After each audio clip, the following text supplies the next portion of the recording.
تحفظ دین کا کارواں رواں بسم الله الرحمن الرحيم الحمد لله رب العالمين والصلاة والسلام على سيدنا ونبينا محمد خاتم النبيين وعلى آله وأصحابه أجمعين أما بعد فقد قال الله تبارك وتعالى في القرآن المجيد أعوذ بالله من الشيطان الرجيم بسم الله الرحمن الرحيم كنتم خير أمة أخرجت للناس تأمرون بالمعروف وتنهون عن المنكر وتؤمنون بالله صدق الله العظيم. محترم بزرگوں، جمعہ کی مناسبت سے کچھ نہ کچھ باتیں یہاں ہوتی ہی رہتی ہیں. ایک مختصر سا پیغام ہے جسے میں چاہتا ہوں کہ آپ تک پہنچاؤں. دنیا میں بہت ساری قومیں ہیں، ہر قوم کا الگ الگ مزاج ہے. بہت ساری تہذیبیں ہیں، ہر تہذیب کی الگ الگ پہچان ہے.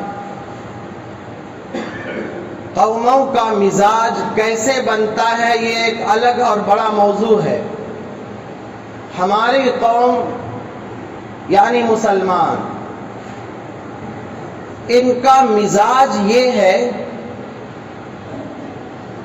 کہ وہ ایک مذہبی قوم ہے. یعنی اللہ تعالیٰ نے مسلمانوں کو کچھ ایسا بنایا ہے کہ وہ مذہب سے بے نیاز نہیں رہ سکتے. مذہب ان کی زندگی کا ایک لازمی جز ہے، ایک لازمی حصہ ہے. ان کی پیدائش سے لے کر وفات تک، ان کی شادی سے لے کر کے غم اور مصیبت کے وقت تک، ہر حال میں ان کا تہذیبی ڈھانچہ کچھ ایسا بنا ہے کہ وہ مذہب سے الگ نہیں رہ سکتے. دنیا میں بہت ساری قومیں ہیں، لوگ زندہ رہتے ہیں، پیدا ہوتے ہیں، مر جاتے ہیں، کھاتے ہیں، پیتے ہیں، ختم ہو جاتے ہیں. ان کی زندگی کا کوئی مقصد نہیں ہوتا. قرآن کریم میں ان کا تذکرہ ہوا، والذین کفروا یتمتعون ویأکلون کما تأکل الانعام والنار مثوی لهم. یہ جو کفار لوگ ہیں یہ کھاتے ہیں، پیتے ہیں جیسے جانور کھاتے ہیں، اور ان کی زندگی کا کوئی مقصد نہیں ہے، جہنم ان کا ٹھکانہ ہے. ہمارا ایک مقصد ہے، ہمارا وجود بیکار نہیں ہے. ہم ایک مقصد کے لیے پیدا کیے گئے ہیں. ہم زندہ ہیں تو کچھ خاص مقصد کے لیے، صرف کھانے پینے اور آرام کے لیے ہم پیدا نہیں کیے گئے. جس وقت مسلمان دنیا میں آئے ہیں بہت سارے مذاہب دنیا میں پائے جاتے. اللہ تعالیٰ نے امت مسلمہ کی یہ فضیلت بیان کی، وَكَذَلِكَ جَعَلْنَاكُمْ أُمَّةً وَسَطًا، کہ ہم نے تمہیں بہترین امت بنایا، معتدل امت، بہترین ڈھانچہ رکھنے والے امت، جو بہتر ہے اپنے عقیدے کے اعتبار سے، بہتر ہے اپنے اخلاق کے اعتبار سے، بہتر ہے اپنے اعمال کے اعتبار سے اور کردار کے اعتبار سے. کچھ خاص پہچان ہے ہمارے امت کی، کچھ خاص شناخت ہے، کچھ خاص پہچان ہے. یہ وہ پہچان ہے جو دنیا میں کسی قوم اور کسی مذہب کے پاس نہیں ہے. زندگی سے لے کے ہر موڑ پر ہمارے پاس ہمارے آقا حضرت محمد مصطفیٰ صلی اللہ علیہ وسلم کی سنت ہے. قرآن کریم جیسی کتاب ہمارے سامنے ہے. اسی لیے دنیا کی ساری قومیں، ساری تہذیبیں آج امت مسلمہ کو اپنا دشمن سمجھتی. وہ اس لیے کہ ایسی تہذیب ان کے پاس نہیں ہے، ایسا نبی ان کے پاس نہیں ہے، ایسی کتاب ان کے پاس نہیں ہے. وہ حسد کرتے. لیکن زندگی کی مصروفیات میں اپنے آپ کو زندگی کے تقاضوں میں، زندگی کی الجھنوں میں پڑنے کی وجہ سے ایسا بہت ہوتا ہے کہ ہمارے بھی بہت سارے بھائی ہوتے ہیں جو زندگی کے صحیح مقصد سے غافل ہو جاتے ہیں. وہ بھول جاتے ہیں کہ ہمیں کیا کرنا ہے کیا نہیں کرنا ہے، کیا کرنا چاہیے کیا نہیں کرنا چاہیے، کیسے رہنا چاہیے کیسے نہیں رہنا چاہیے. یہ چیز ہمارے اندر بھی آ گئی. اور خاص طور سے ایسے بہت سارے لوگ ہو گئے ہیں جو دوسروں کی تقلید میں لگے ہوئے. چلو تم ادھر کی ہوا ہو جدھر کی. آج تھوڑے دنوں پر 2-4 دنوں کے بعد واٹس ایپ گروپوں میں فوٹوز آتے ہیں کہ فلاں صاحب نے اپنی سالگرہ منائی ہے، فلاں صاحب نے اپنی شادی کی سالگرہ منائی ہے. کیا ہے یہ سب تماشا؟ اور اس میں ڈھول تماشے ہو رہے ہیں، بینڈ باجے ہو رہے ہیں، اور بہت ساری چیزیں. اتنا عام ہو گیا ہے، یہ اتنا عام ہو گیا ہے کہ ہر 2-4 دنوں کے بعد ایسی خبریں ملتی رہتی. یہ کیا ہے؟ یہ زندگی کے مقصد کو نہ جاننے کی وجہ سے، اور جو ہمارے پاس پیسے ہیں اس پیسوں کے بارے میں اللہ تبارک و تعالیٰ کا کیا حکم ہے اس کو نہ جاننے کی وجہ سے فضول خرچی آج ہمارے سماج کا ایک ناسور بن گیا ہے، ایک ایسا مرض بن گیا ہے جو سماج کو کھوکھلا کرتا جا رہا ہے. جس کے پاس پیسے ہیں وہ اپنے میں مست ہے، وہ واہی تباہی میں پیسے خرچ کر رہا ہے، فضول خرچیوں میں مبتلا ہے. فضول خرچی ایک ایسی بیماری ہے، ایسی مہلک بیماری ہے جس نے گھروں کو نہیں، سماج کو نہیں، بلکہ بڑی سے بڑی سلطنتوں کو تباہ کیا. جو قومیں اور جو سلطنتیں، جو حکومتیں بنی ہیں اور پھر ختم ہو گئی ہیں، آپ ان کی تاریخ پڑھیے تو آپ کو نظر آئے گا کہ یہی عیش پسندی اور فضول خرچیوں کی وجہ سے وہ سلطنتیں ختم ہو گئی ہیں. اقبال نے ایک شعر میں کہا، تجھ کو بتاتا ہوں تقدیر امم کیا ہے، تجھ کو بتاتا ہوں تقدیر امم کیا ہے، شمشیر و سنا اول طاؤس و رباب آخر.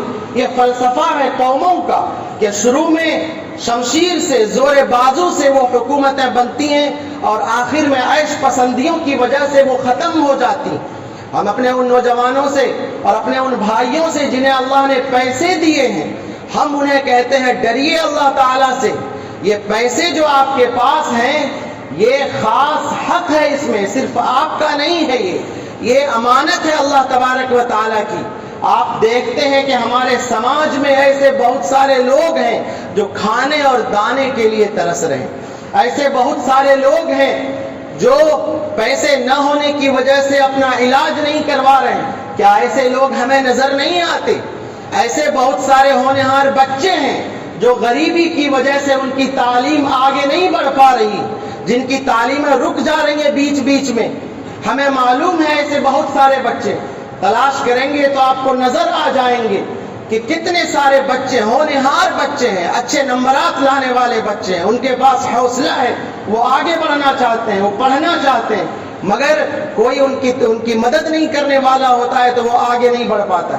کیا ہمیں نہیں دکھتا کہ ہمارے گاؤں میں ایک مدرسہ بھی ہے جہاں بچے تو بچے، بچیاں حافظ بن رہی ہیں، جن کا ایک وجود ہے، جن کا ایک خاص کارنامہ ہے، جن کی وجہ سے آج ہمارے بچے اردو سے واقف ہو رہے ہیں، جہاں پر ایک تہذیبی، ایک ہمارا جو تہذیبی شناخت ہے وہ ان مدرسوں سے باقی.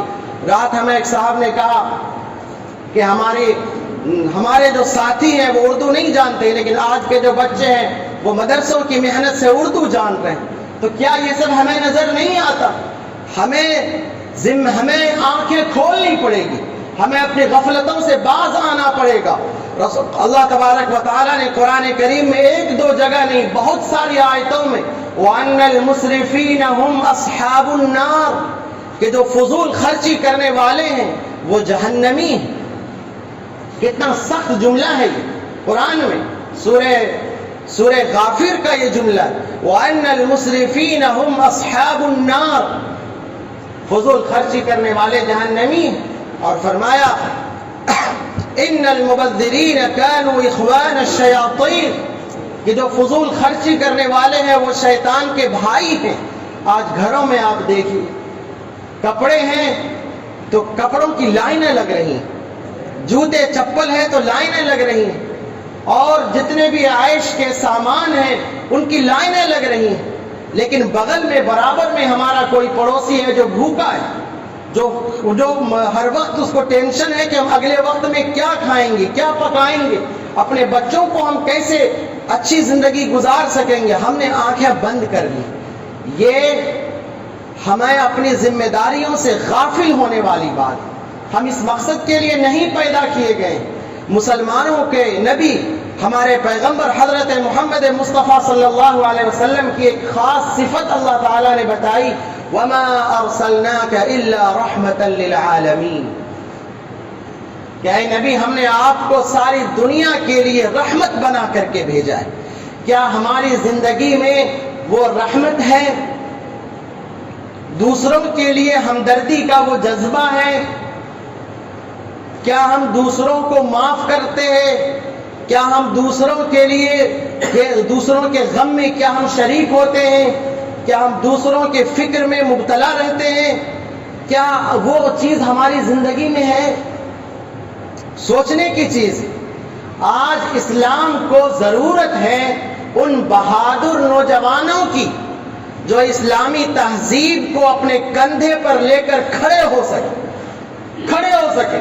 یہ بھیڑ جو نظر آ رہی ہے مسلمانوں کی، اس بھیڑ سے زیادہ ان نوجوانوں کی ضرورت ہے جو نام کے نہیں کام کے مسلمان ہیں، جو اپنے قوت بازو سے، اپنے فکر سے رسول کریم صلی اللہ علیہ وسلم کی سنت کو اور اسلامی تہذیب کو زندہ کر سکتے ہیں.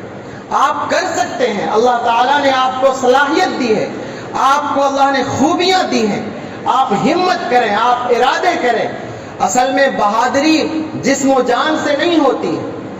بہت سارے لوگ دیکھنے میں بڑے موٹے اور تازے ہوتے ہیں، بڑے صحیح ہوتے ہیں، لیکن وہ اپنے دل کے اعتبار سے مریض ہوتے ہیں، مفلوج ہوتے ہیں، لولہے اور لنگڑے ہوتے ہیں. اس لیے کہ ان میں دوسروں کے لیے کچھ سوچنا نہیں ہوتا، ان کی زندگی کا کچھ مقصد نہیں ہوتا. اور ایسے بہت سارے لوگ ہیں جو بیمار ہوتے ہیں، لولہے اور لنگڑے ہوتے ہیں، مگر اپنے دل کے اعتبار سے پہاڑ ہوتے ہیں. وہ اپنے دل میں ایک حوصلہ رکھتے ہیں، اپنی زندگی کا ایک مقصد رکھتے ہیں. ہمارے ساتھیوں، ہمارے بڑوں اور ہمارے چھوٹوں، ہم درخواست کرتے ہیں کہ آج کا جو یہ ماحول بنا ہوا ہے کہ لوگ اپنی زندگی میں مگن ہیں، یہ کسی بھی طرح سے اسلامی مزاج سے میل نہیں کھاتا ہے. ہمیں اپنی زندگی میں اثر نو غور کرنے کی ضرورت ہے، فکر کرنے کی ضرورت ہے کہ ہم ایک ایسی امت بن سکیں کہ ہم رسول کریم صلی اللہ علیہ وسلم کے سامنے قیامت کے دن فخر سے کہہ سکیں کہ ہم نے آپ کی سنت کو زندہ کیا تھا. یہ جو علماء ہیں، اگر علماء عوام کی خواہشات کے مطابق چلنے لگیں اور عوام جو کر رہی ہے ان پر اپنی آنکھیں بند کرنے لگیں تو یہ اسلامی تہذیب ختم ہو جائے گی. یہ اسلام زندہ ہی اس لیے ہے کہ ہر دور میں ایسے لوگ موجود رہے جو لوگوں کو بتاتے رہے، سمجھاتے رہے اور صحیح راستے پر لاتے رہے. اسی طرح سے ایک دوسری بات یہ ہے کہ ہمارے جو معاملات بن گئے ہیں، ہمیں آج کے وقت میں ہر آدمی یہ چاہتا ہے کہ ہمارے پاس زیادہ سے زیادہ پیسے جمع ہو جائیں. حلال اور حرام کی تمیز یہ مٹتی جا رہی ہے. اللہ کے واسطے ان سب چیزوں پر آپ توجہ دیجیے. سودی کاروبار بہت زیادہ بڑھ چکا ہے.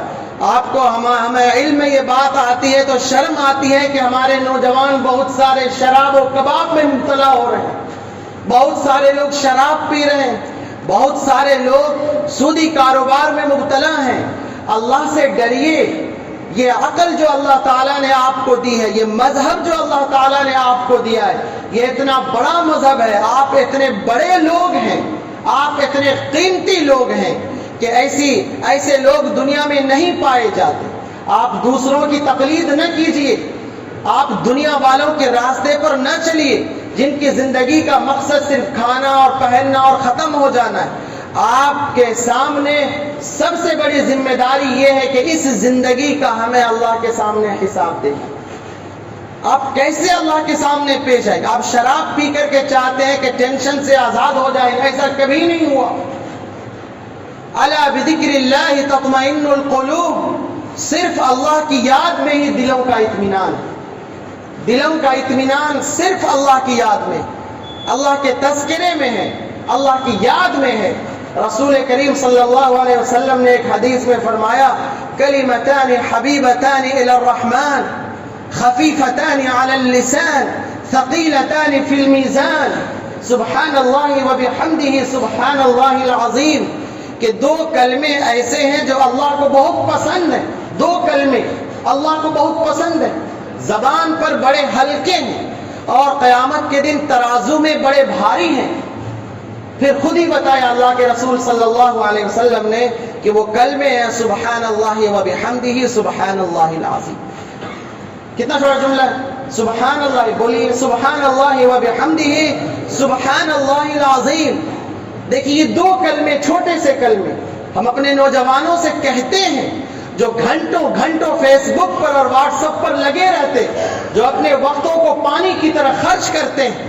تم کہاں غافل ہو؟ سب لوگ یہاں پر دنیا میں سارے مسلمان رسول اللہ صلی اللہ علیہ وسلم سے محبت کا دم بھرتے ہیں.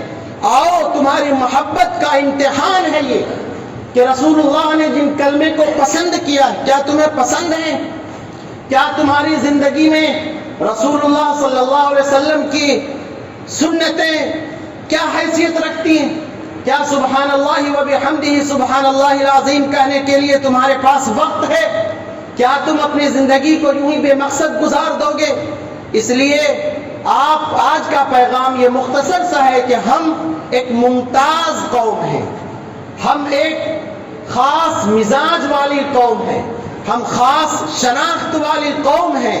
ہم کسی بھی فیلڈ میں چلے جائیں، ہمارے لوگ کسی بھی فیلڈ میں چلے جائیں اور وہ چاہیں کہ ہم مذہب سے الگ ہو جائیں گے، ایسا نہیں ہو سکتا.